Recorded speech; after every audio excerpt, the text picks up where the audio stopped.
I want to do some brief introductions to the people you have see before you. So, Community Day started years and years ago at university as a time for us to reflect on what it means to be together, how we work as a group, how we interact with each other, how we help each other. And we've kind of extended that in the last 3 years with Year of Service to how we work in the community and how we think about the community and work not just at university but outside university. And so we have here today a number of people who worked in the Indianapolis community in political service and community service. And we're going to engage in a dialogue with them about kind of politics, empathy, and the idea of service. So I'm going to give them a brief intro and then ask them to talk a little bit about their lives and work in public policy and public service. So I'm going to start on the far side of the stage closest to the piano. We have Kirk White, who is Assistant Vice President of Strategic Partnerships at IU Bloomington and former Bloomington City Council member. So could you please welcome Mr. White? Then we have Cullen Barrett, Assistant Professor in the School of Public and Environmental Affairs at IUPUI. Ellen Witt, Director of the Exchange Program at Marian University and former staff member to Senator Lugar, Governor Daniels, and Secretary of State Sue Ann Gilroy. Then we have John Kraus, mediator, arbitrator, and former deputy mayor of the city of Indianapolis. And finally, Adrienne Slash, director of the Civic Boot Camp and lead at Leadership Indianapolis, and former candidate for the city council in the city of Indianapolis. So, please welcome Anne. So I'm going to ask Kirk if you would start a little bit. I want to hear from all of you about why you have devoted your life and work in public affairs, in politics. Well, thank you. It's a pleasure to be here. I think all of us really enjoy this opportunity. We know that it's early in the morning and we've got to get your thinking going a little bit, so we're going to have each of us a few comments and hopefully kind of get your attention a little bit and then ask for questions later. As she mentioned, I served on the Bloomington City Council for 8 years and was a Monroe County Commissioner for 4.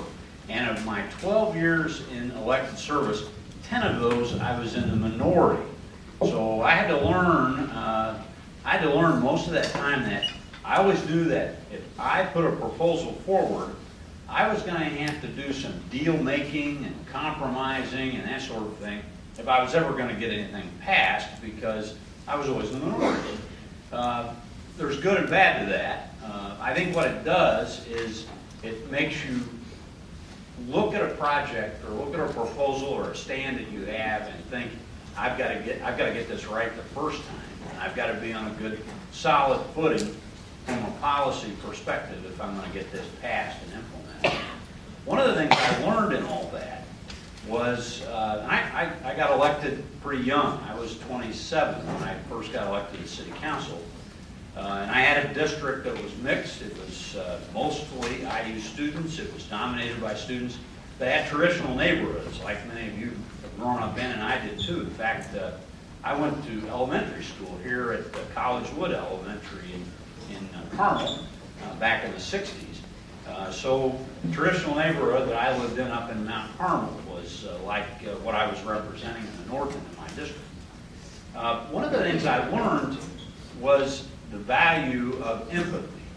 And the dictionary definition of that is the power of understanding and imaginatively entering into another person's feelings. So kind of imagining that you're in another person's feelings and understanding how they feel. That was important because a lot of the views that I had as a Republican, moderate, on a Bloomington City Council mostly made of liberals, I had to try to empathize how they felt about things. And I asked them to do that with me too. And it worked most of the time. There were a few times, I got to tell you, that I had to take some deep breaths.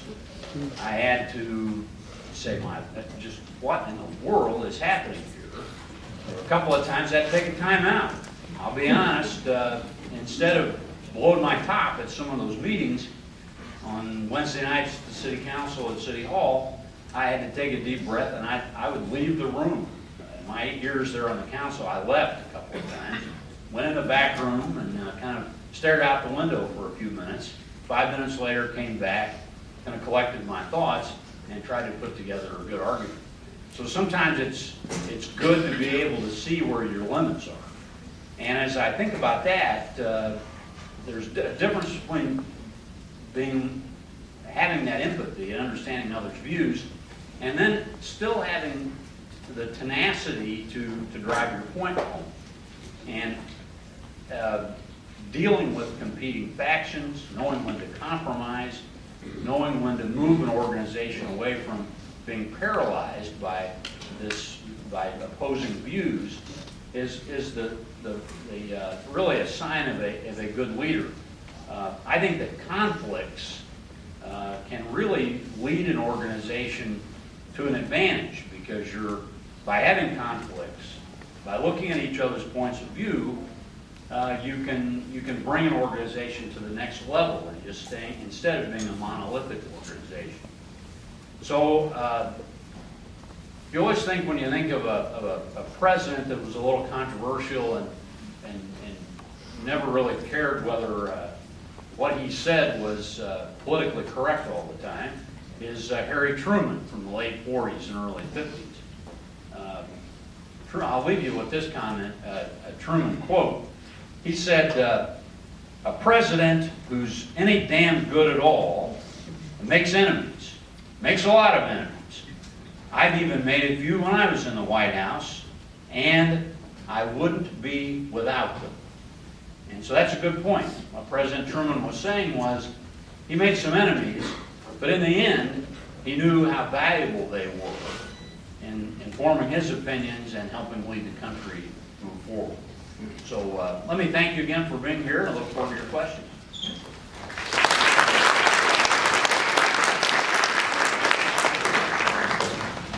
Well, good morning, all. I'm glad to be here. I'm Cullen Barrett. As stated, I'm an assistant professor in the School of Public and Environmental Affairs at IUPUI. I'm in love with this topic in terms of political discourse, and we see it. We're seeing it on commercials. We're seeing it on debates. There's a lot of excitement and enthusiasm going on. Perhaps some of you are getting tired of seeing the commercials. Here's what's key. Public service, achieving outcomes for you, the people, does not end on election day. That's when it actually begins. We focus so much on the dialogue that we forget that policy must be created through the elected officials that we place in office. But it still doesn't stop there. It takes public servants, those who are on the front lines of public service, whether it be a doctor or a lawyer or a teacher or a police officer. Those people matter as well. And that's why I enjoy my job as a professor, because I get the chance to educate public servants on how to effectively implement public policy. Now, here's what's key. That police officer, that teacher, that lawyer, they're interacting with you. We have teachers in the audience. They know you. They know your concerns. They know your needs. So my question for you is, are we including their perspectives in this political discourse? I value politicians. I value elected officials. I think they play meaningful roles. But it's the public servants who interact with you on a day-to-day basis. They're the ones who will follow laws even if they don't like them. Think about that. You have a police officer. They may not like the fact that the speed limit has changed, but they will implement that law. That's why I love public service, because we have people committed to implementing public policy for the broader public. And so when we talk about politics, when we're discussing politics, when you talk about it in your classrooms, I want you to include certainly elected officials, but I also want you to recognize that public servants who implement policy play a meaningful role in public service. but I also hope too that our politicians are listening to them. And as a larger point, I want the people in this classroom or this auditorium to certainly be open to the fact that your views matter, but your views can change as you grow, as you learn about life and you learn about different experiences. So we have politicians, we have public servants, but we also have citizens. And the beauty about your generation is that you all are so attuned to these political issues that we want your voice. And don't just assume that someone else is going to do it. Don't just assume that your classmate who's speaking up in class, who's committed to public service, will make the change. You do it. We oftentimes complain because we don't like the direction of public policy. We don't like the direction of our country. Our politicians, our public servants need us as well. This is a great panel up here, and I'm looking forward to engaging with you. Thank you.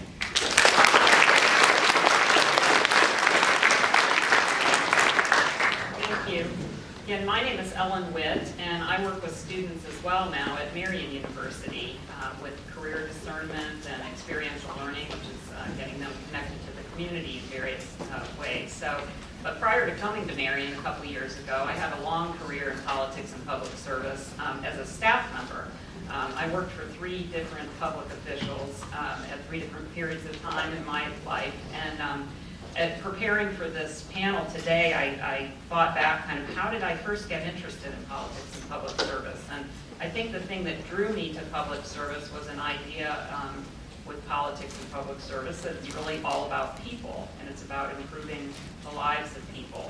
And I think it's, you know, in terms of being an elected official, that it's a noble profession, and one that I had a great several decades of time with various in various levels of government. But I got interested, actually, I think about your age, in potentially moving in this direction professionally.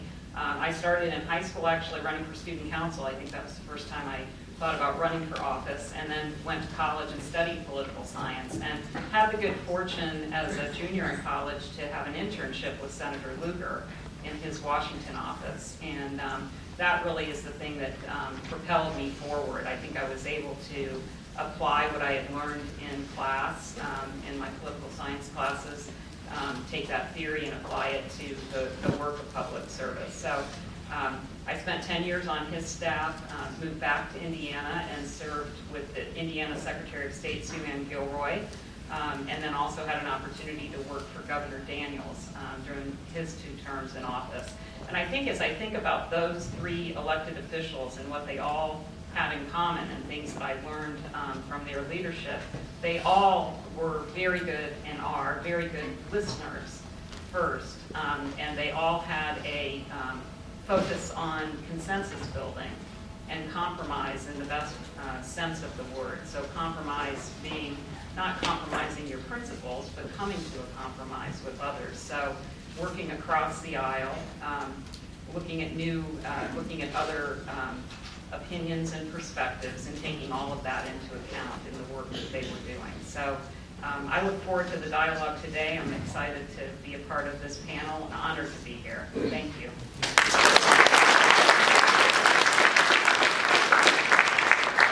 Good morning.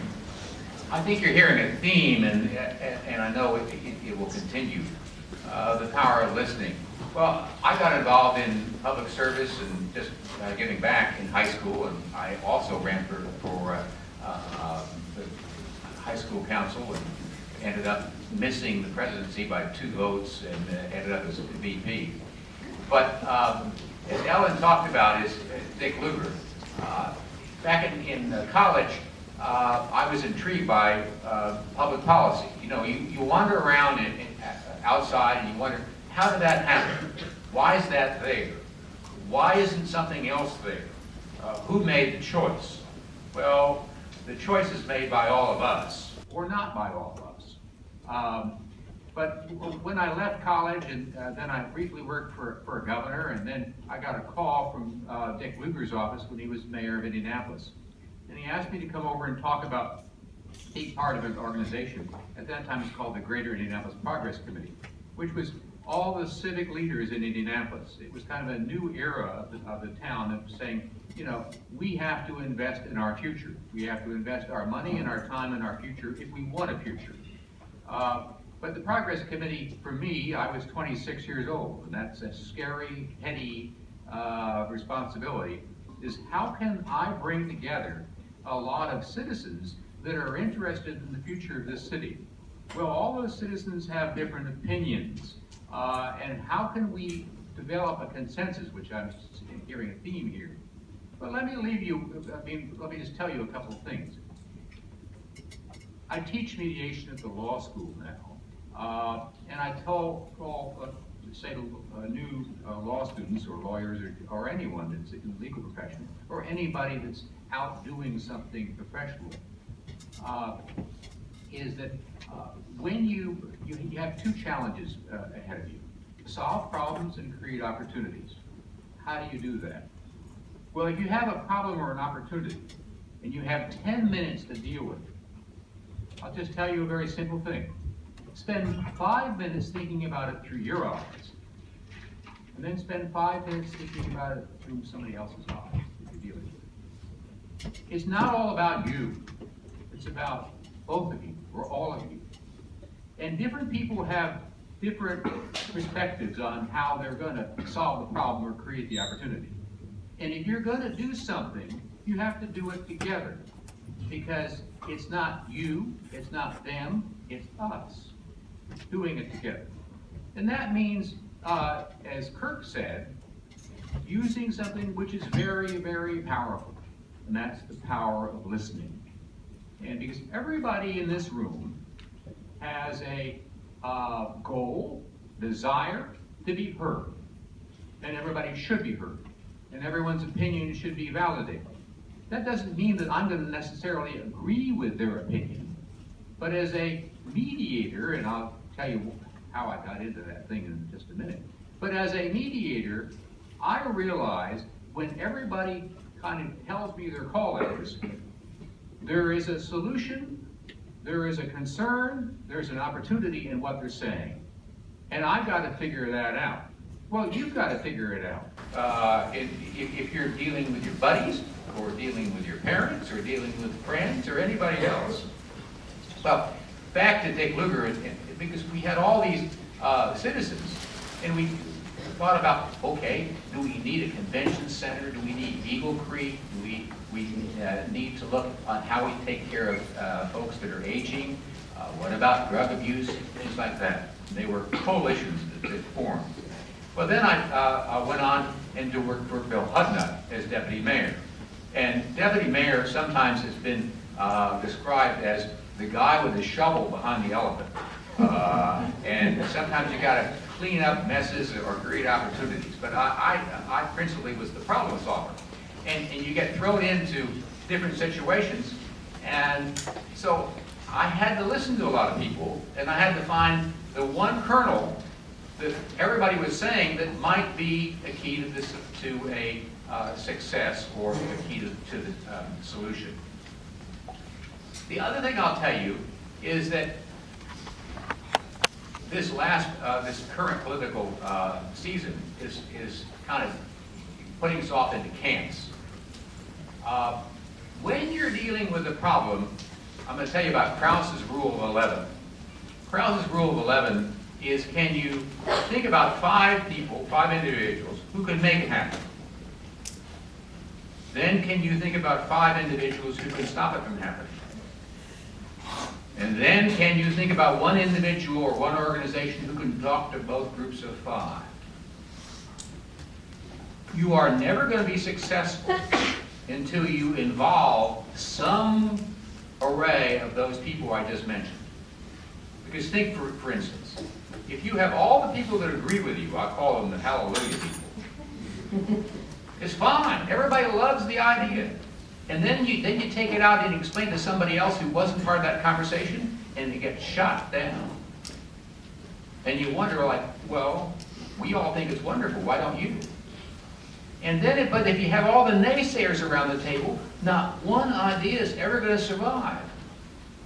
It's like little amoeba, it's just going to be killed. So life has this composition of folks out there. So why don't you bring them to the table at day one? Because solving problems or creating opportunities is choice work. It's not rocket science, it's choice work. And when you make choices in your daily lives, what do? You look up on social media, you look up on the internet, you get information, you try to make an informed decision. And then you want to make an informed decision, but you got to listen to other people to make an informed decision, and there's a solution in both of your ideas, or all of your ideas. But it's understanding facts, figures, and what you're comfortable with, and what are the risks and rewards of a course of action you want to take.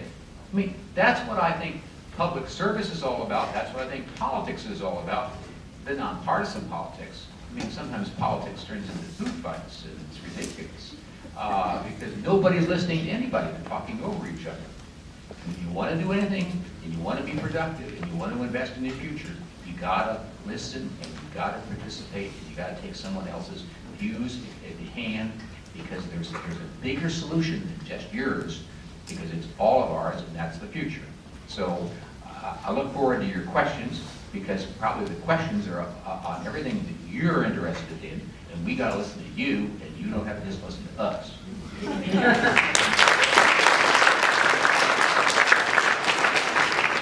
don't know how I follow all of that, but I'm going to try. So, for me, I was born when my dad was deputy mayor, serving alongside of Mr. Krause. Good guy. So, my very first views of Indianapolis are from the 25th floor of the City County building. That's the only way that I've ever seen the city of Indianapolis, is up here, looking down and imagining the possibilities. And so I've only actually seen it from like the briefcase view of people who were doing things and making the city progress forward. So for me, I feel it's a personal responsibility to make a difference and to insist upon change, and to support initiatives that are going to make Indianapolis a better place. I like to call myself a certified Indy lover. I grew up here, I went to Orchard, then I went to North Central, and then I went to school on the coast in Virginia, where I studied political science.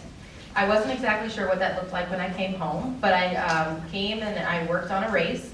I had a great time. The grassroots side of politics really is something that very much so, it gives me life. If you want to hashtag anything, it gives life. But I didn't like off-season politics. It did absolutely nothing for me. And so I went into community work. I went to United Way, where I worked in 4 different areas over the course of almost 5 years. And I really learned that affecting people on a day-to-day level by connecting them to resources is what makes me tick. So last year when I decided to run for office, I had a radio personality ask me, they said, specifically knowing what politics actually is all about and knowing what it's like to be on the hot seat, why the heck would you want to run? And I thought about it for a second, like, is he like shaking his finger at me? Like, what's happening? And I said, well, because how many public officials do you know that actually have a community background? How many do you know have actually worked in the trenches? How many do you know that have done direct service work? How many do you know that actually can connect directly to the people who are at the lowest level of services being received and at the highest level of people that are writing the checks to go to the people receiving the services? And so based on my career, I had an opportunity to say, I've connected to both. I know people at both ends of the spectrum. I would be a really good person to connect their concepts in the middle from a viewpoint of public service. And so I looked directly at that interviewer, I was in the headphones on, and I said, I'm absolutely sure this is what I want to do. I'm dedicated to it, I'm passionate about it, and I actually think that might be a long shot, but I have an opportunity to make people listen to some things they've never heard before. And I think that that's what public service is all about. It's about making sure that it's not you. So it wasn't me that was doing it, but I could possibly be the messenger. And I think that that's one of the biggest things that we need to look for in the folks that we have that are running for offices. I think that There are titles and there are labels and there are places that people come from.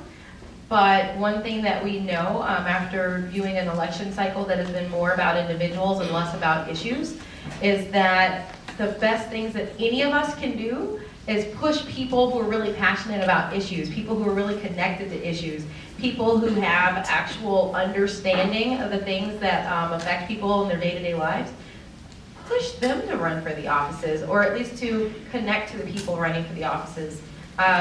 Last year, going door to door for myself and not representing another candidate, because I had done that before, I like to say I was on a listening tour. And knocking on doors, I was told not to knock in certain areas. And so one thing that you'll learn, the more you learn about politics as this time goes on, you will learn that they map out the places where they think you should knock, and they'll tell you who should be for you, who should be against you, and who we have no data on. Well, my area leans so heavily in one way that there was basically a whole district that was like, they're not going to work out for you. And then there was a whole area that no one had never knocked before because those were people who were counted out. Well, actually, those were the people that ended up being my biggest support. I went where people needed streetlights because they were a neighborhood that had lots of flooding because they had infrastructural issues, and I needed to hear what they had to say about that. I went in areas where there were tons of people that should have been heavily against me, and I found out that my opponent had never knocked on their door, and that they had never sent them mail, and that they had never seen them at a neighborhood association meeting. And I met a lot of people whose voices had never been heard.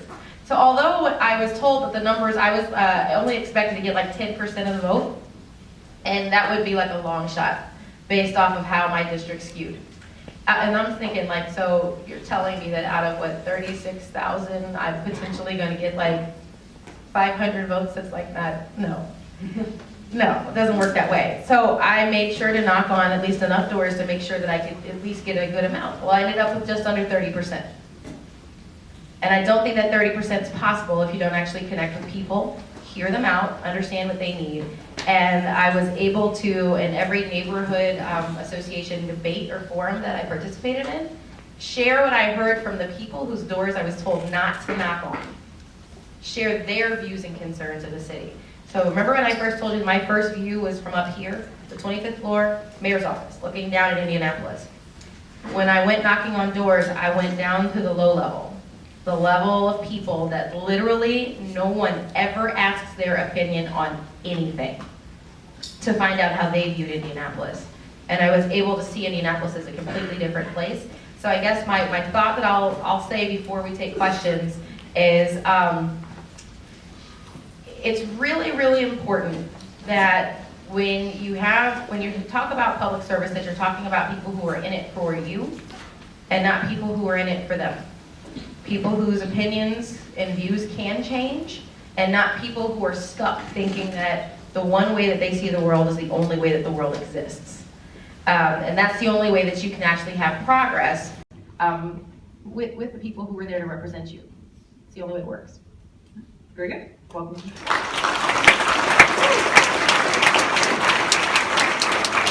We're gonna open it up for questions from you. I had some introductory questions, but the panel did such a good job of addressing some of the things about listening and working across lines that I don't have as many introductory questions. So what do you guys want to hear about?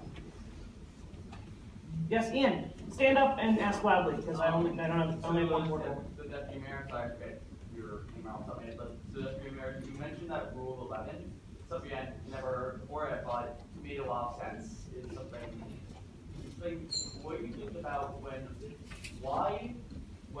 oftentimes our legislative system faces a gridlock because people have building use, why do you think more people don't follow that model and don't? It seems like it would work in very, very many situations. One, they're impatient. They're threatened by the process because it takes a long time. Listening takes a long time. I mean, it's more than just a millisecond. And then they're also not as confident, they're not going to say this, but they're not as confident of their own position because then they don't want to let another view or voice in there. But let me just give you an example.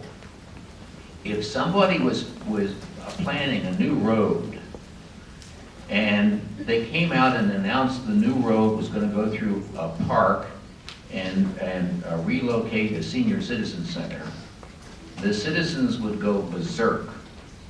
That's nuts. Okay, what happened is that there was a lot of contaminated, there was a gravel pit, contaminated water, and a lot of environmental things on where the road maybe could have gone. And so that you had to work around those. What I'm getting at is that there was a lot of things that had to be dealt with and understood in making choices. Sometimes we all don't have the best choices in the world. You have a bad and badder. And so you've got to balance it out. What do I want to do? What are my options? And sometimes people don't like to convey that you don't really have very good options. This is only one of them. Because we generally are getting into a lull of saying, I want to hear happy news. I only want to hear from people that agree with me. And unfortunately, at least my view is sometimes social media is an echo chamber. Because it just, you go to the sites or you listen and you read the things that agree with you. Sometimes you need to be challenged by saying that's really not it. So that's a long way of answering your question. It's a good question. But it's spending time, it's listening, and my grandfather once asked me, he said, what's the biggest room in my house? And I was a little kid, and I didn't know. And I said, I don't know. He said, it's the room for improvement.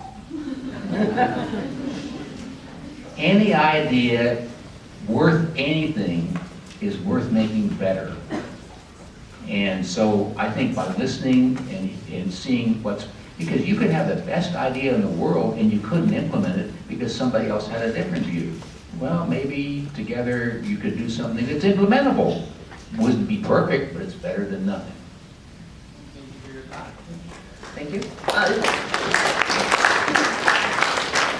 We like to clap here. I want to piggyback slightly on that. So Mr. Krause brought up social media. Any of the other panelists, our students this is kind of for our seniors at least, the first major election cycle that they're going to participate in. So paying attention to a number of hotly polarized elections at the presidential level, but then also we have a contested seat in the Senate here in Indiana. We have a governor's race that's happening. What do you think is contributing to, John brought up social media, this kind of antagonistic force where we're talking maybe more about people than about issues? And do you have thoughts or advice for our students about how maybe that they need to look beyond that banter? So social media is amazing, right? Like, we're not going to ever say that it's not. We're not going to say that it's the worst invention ever. But the one thing that there's like a small caveat on top of social media is amazing. You have to be willing to diversify your media sources. You have to be willing to do your research.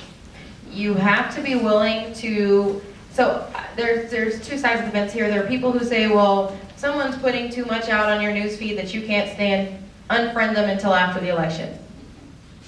I don't really believe that. To me, I need to know where other people are thinking, what their thoughts are, and what perspectives they're bringing, and then go out and do more research on the other end of that. So social media should be fun. You should just be able to scroll and be like, that's great, it's great, it's great. Ooh, it's great, it's great, it's great, it's great. But the other thing about social media during an election cycle is you can understand the varying opinions and perspectives that are within your friendship group. You're able to see where people are coming from, and if we're doing it right, we can have actual conversations on real issues, on real things that actually matter. But we have to promise that we're going to stick to the facts and that we're not going to go complete left on hearsay or on things that clearly just are not true. And so it's really easy to spread rumors in social media. Social media marketing is probably the cheapest marketing that has ever been created. When I say cheap, I mean candidates who have no money can have huge social media presences. And so it's really easy to send you news that's not real. It's really easy to throw gossip your route through social media. It's extremely easy to send you clickbait. And those would be those things that you open and they have a million ads on them before you can get to the one thing that you opened it for. Those are not exactly what you're looking for. But the one thing that has accelerated the consequences of this election cycle has been the massive amount of social media usage to get messaging through that has nothing to do with the issues. Let me just say, when we're listening or reading or dealing with social media, and it sound bites, it's the one word, two words. Let me just give you a concept. When I talk about choices, somebody says, we're going to do X. Well, what if X doesn't work? Well, I'm powerful, I'm going to do it, and it's going to work. Well, what's the alternative? Everybody needs, when you want to do something and it doesn't work, what's your backup plan? What's your other choice? I'll give you a real simple example. New young person gets his or her first job, gets paid, thinks it's going to be a wonderful job, but then they hear that somebody else who got hired the same day is getting more money. They have the same experience or lack of it as they do. So this person goes in to the big boss and says to the big boss, unless you pay me what he makes, I'm going to quit. Big boss says, fine, fine. He gets out in the hallway and says something that I won't repeat, which is probably a four-letter word, but he's like, ooh, he didn't have a backup plan. Now he has no job. He didn't think what his alternative was. If what you want to do doesn't work, what's your escape? What are you going to do? Well, if you hear or listen to the soundbite, it sounds wonderful. But what if it doesn't happen? What's the alternative? Have you thought about the alternative? Have you researched the alternative? Have you thought about the choice? That's all it is. So just don't react to what the soundbite is. A lot of it's red meat being waved at you. Hey, wow.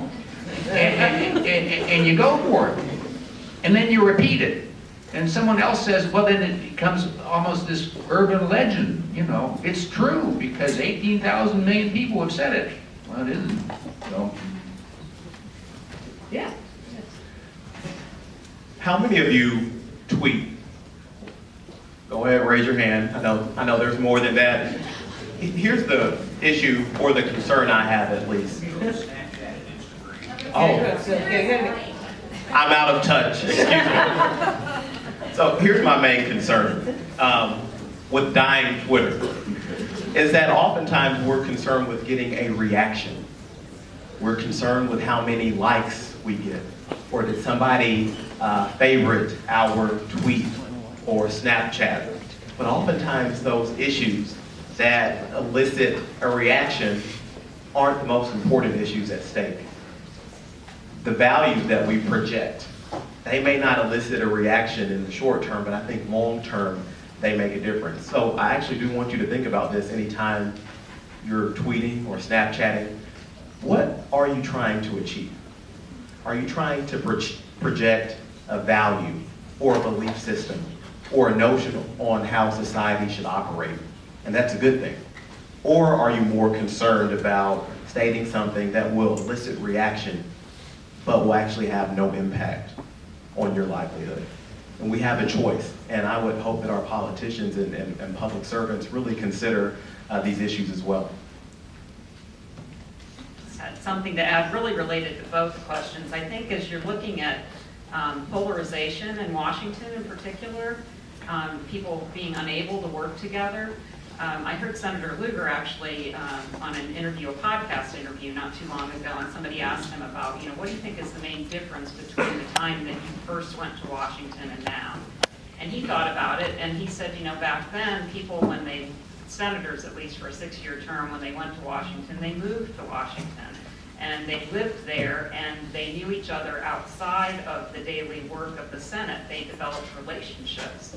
and personal relationships with one another, so that when they were dealing with very difficult issues down the line, they had that level of trust and ability to work through issues and really hear each other.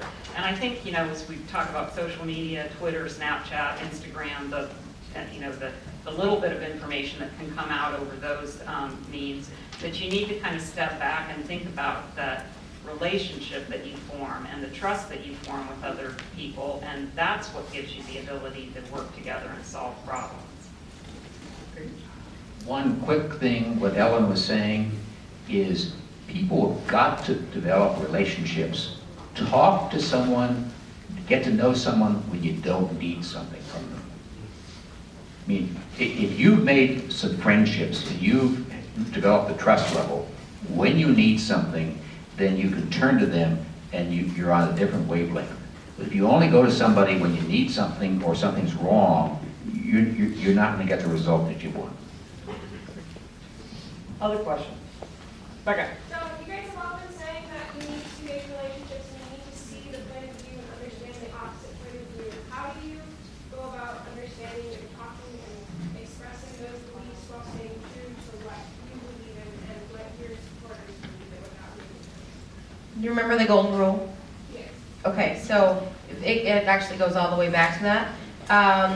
You spend time making sure that you understand what makes that person human. They put their pants on one leg at a time, same way you put your pants on one leg at a time. They have to go and order food the same way that you have to go and order food. So make them human first. Understand their perspective or their view of where they're coming from. So when you have, a lot of times people are starstruck when they actually meet a candidate or when they see a person that's running for an office. They have a family life just like you have a family life. They have challenges in their life and successes in their life the same way that you do. Your job is to make sure that they understand you as a human as well. So we often put people on this really, really, really high pedestal. And my favorite elected officials are the ones who are just like, oh, thank you for that introduction, but I'm really just Bill. And that's my kind of a public official. And so I think that a lot of times you'll be able to tell the ones who are more likely to be able to build those relationships by the ones who are able to come off of their pedestal when you ask them a question. I often tell people the best thing that you can do to help out, specifically locally, is when you have opportunities to invite elected officials to come and address your group, ask, invite them, tell them why they should come. Because a lot of times people don't know what they don't know. They have no clue what your perspective is. They don't know how you view them. They don't know what your thoughts are. The best part about social media is the fact that you can tell an elected official or a celebrity exactly how you feel, and you can become a human just in comments. And I think that we've got to really use those tools a little bit more smart in a lot of ways, because like I said, they put their pants on one leg at a time just like we do. So if they were to remove zippers because they've mandated zippers have to go, they've forgotten themselves as well. I think that's an awesome question. I think a potential issue in society, and I'll speak for myself, is that we're addicted to comfort. We like to be comfortable all the time. When I call my parents and complain about something, my mom in particular will always state, you have to be comfortable with being uncomfortable. And so I think a good first step is to seek individuals, hang out with friends who you don't know they're your friends yet. I think there's a tendency, even in this auditorium, I imagine that the students who are here now, you're sitting by people that you know, and I'm sure they're great friends, but they oftentimes happen to be individuals who you have a lot in common with. So one way to expand your perspective on the world is to seek out someone else. And in fact, I would encourage you to do that today. Go to somebody that you've never met and strike up a conversation. Will it be uncomfortable? Perhaps, but that's a good thing. Because what you gain from that, you gain additional perspectives. You gain the insights and the values and the needs of somebody that you've never met before. And again, it's not just you. I'm speaking to myself as well, because I'm addicted to comfort. And I know I could do a better job as well of getting outside of my own box and learning the values and the needs of individuals. So I think that's a fabulous question. Mr. Brickman? Yes. what do you say to the people who, and this is especially the case this election, probably more than others in the past, who say, oh, it doesn't matter, we're stuck with two bad choices, I don't care. When, if you take the time to look, there's very obviously differences always between the two choices. So political apathy and kind of encouragement. I want to speak to that. You know, this election has been the most difficult for me in my life. I think that's true for probably everybody at the table. There are such differences, exactly as you said. And I think what we have to do is take a step back. I've gotten to the point where I quit listening to Fox and CNN. I don't even listen anymore. I'm going to wait till after the election. I'm listening to BBC right now because they're looking at it from across the ocean. And they're looking at it from not this quick 15-second soundbite, the latest thing that Trump said or the latest thing that Clinton said on the stumps. They're looking at it from a different perspective, from a almost non-biased perspective. It's a different country, and so I think that's a good lesson for all of us right now. Is we need to step back, get away from this minute by minute. I'm going to one-up you on TV. I'm going to one-up you on a debate stage. I'm going to get my jabs in. There are negatives for both candidates and there are positives for both. It looks like one of the two of them are obviously going to, they're the choices of our major parties, so one of the two of them is going to win. And so we're going to have to unite ourselves again after this election and get behind the winner and look to bringing some sort of sanity back to the process, which includes our own input to the House and the Senate, so that we can break some of this gridlock we've had over the last several years and move forward. This is going to be difficult for us, but I think taking a deep breath, standing back and looking at both sides, you're going to be able to find one of the two or the third-party candidate that fits you best. And it may not be a 100% fit. It's not for me this year. I'm having to compromise a lot of my own principles to come up with the right person I'm going to vote for. And this is the first presidential election I've ever been in a dilemma like this. So it's not easy. You know, I told you I was a mediator, and you know, I sit down with people, and you get somebody who says, well, I'm not going to participate. And the thing I tell them, and the thing that I would say anybody who's thinking about, I'm not going to vote. I'm not going to vote for Trump or for Clinton. I'm going to do a write-in, or I'm going to do something else. Well, when someone's in mediation, or you as a voter, you have the most power of this whole process today, or when you vote, that you will ever have again. You have the power to make your view known and your collective views to have an impact of who's going to win. I know I talked about having not so wonderful choices, bad and badder, and you can decide who's bad and who's badder in terms of running. But as Kirk said, one of the two leading candidates are going to win. So you have a responsibility, if you want to take it up, to participate in making a choice. And you also, so once you make that choice, your responsibility doesn't end. Your responsibility continues to have your voice heard. So don't throw away that opportunity of the one of the most powerful opportunities you're going to have in this process to do that. And then don't give up after your choice may not have won, or you're not really happy with your choice. Try to improve the situation, because it's reflective about us participating in the process. I'd like to tell you a quick story. that it really crosses the T and dots the I here when it comes to participating. In 2004, I was fortunate enough to be deployed to Afghanistan as a member of the U.S. Army. And my mission was to work with the Afghans to help secure the first free presidential election in that country's history. The first time the entire country got a chance to vote for president. And to me, that was probably the most significant thing I've ever done in my life to that point, maybe forever. To be able to help facilitate and have a legitimate election for a country that had never had one before. And the great thing that I witnessed there was that we had this overwhelming number of people that came to the polls.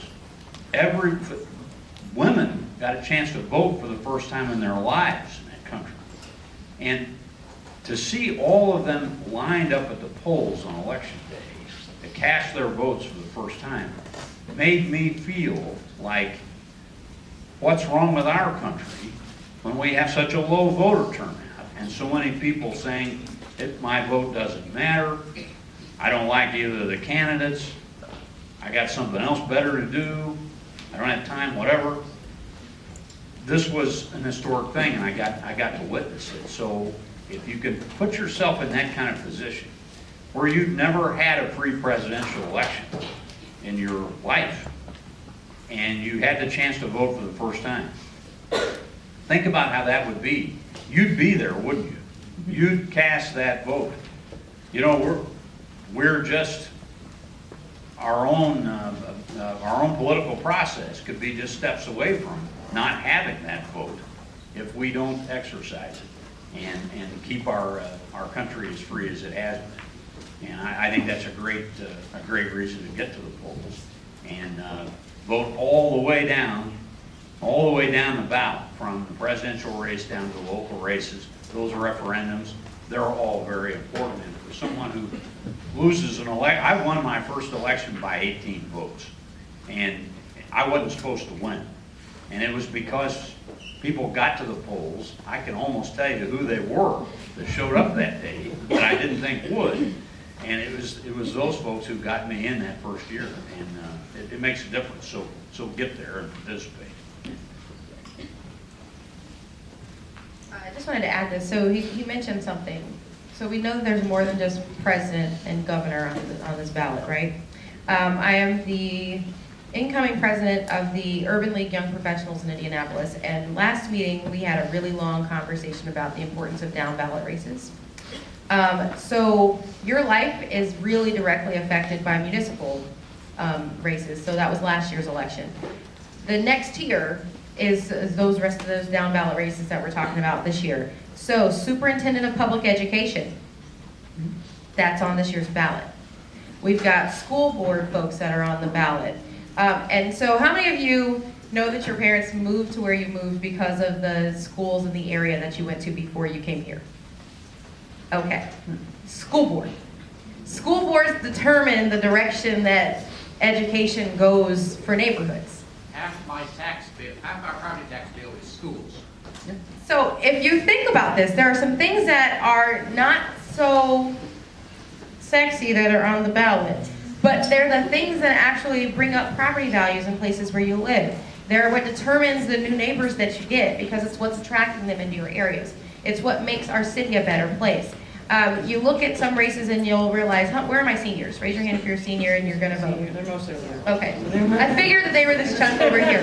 So what you're going to notice is that there are some races that don't even have opposition. That's not really healthy for what we're doing around here. So one thing that you should always push is, how come there's not anybody here? We don't know anybody else that could be here. Be influential, raise your voice. You need as many candidates as possible filling those races, because you need choice. What he was mentioning about freedom and the freedom of actually electing the people who represent us also means that we should have the option of a bad person to choose from, but hopefully we have a great and a okay to choose from instead, right? Or two great candidates that represent just two different perspectives. But we only get there by motivating people to actually represent us. And when voter turnout is as low as voter turnout is currently, there are a lot of people who are like, I'm not about to get dragged all over social media newspapers for 5% of my neighborhood to show up at the polls. It's not worth it. But by more of us actually getting involved in the process, by the amount of people who complain also being the amount of people that really are participating, we might actually get somewhere, right? We might actually see some sort of progress. So down ballot races really matter. Do me a very big favor though, do us all a very big favor. Don't vote for someone if you don't know who they are and you don't know what they represent. So you can go to indianavoters.com, I think it is, right? indianavoters.com, and they'll tell you who's on the thing. Everyone on the planet has a website, right? If they don't have a website, they have a public, open, viewable Facebook page where you can even interact with them. So the lower you go on the ballot, the likely that you are to be able to actually talk to that candidate if you send a message. I'm serious, I know that might have just blown your mind, but you can talk directly to your candidates, specifically the lower ones, they'll respond to you. Do not vote for someone you don't know or don't agree with.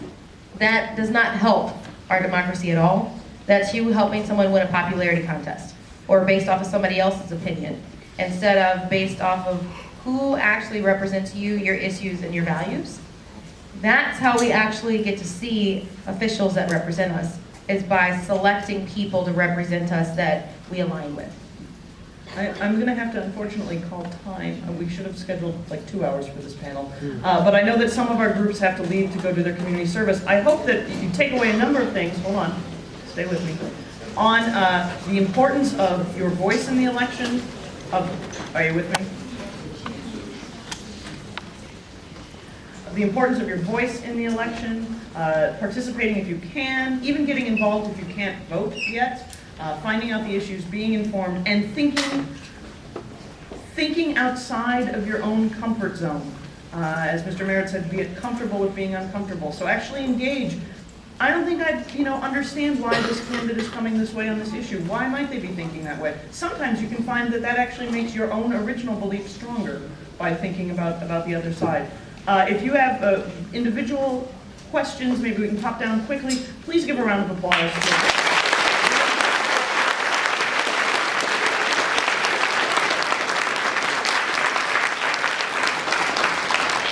And as you're out doing your community service, think about the intersection between politics, public affairs, and what you're doing today. So a lot of good thoughts on why is an issue being tackled this way? Why is service being done in this way? I think there's a lot to think about. Thank you. Have a great day. Stay informed. Be curious.